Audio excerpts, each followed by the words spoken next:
मुंबई में कोरोना के बढ़ते केसेस के पेश नजर शहर में रात 11 बजे से सुबह 5 बजे तक नाइट कर्फ्यू नाफिज कर दिया गया है। साथ ही दफा 144 भी रात 11 बजे से सुबह 6 बजे तक नाफिज कर दी गई है।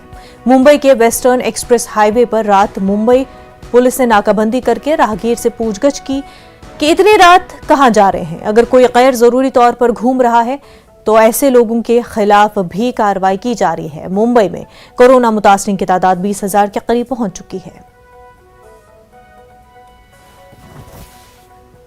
कोरोना के बढ़ते हुए प्रादुर्भाव को देखा जाए तो पूरे महाराष्ट्र में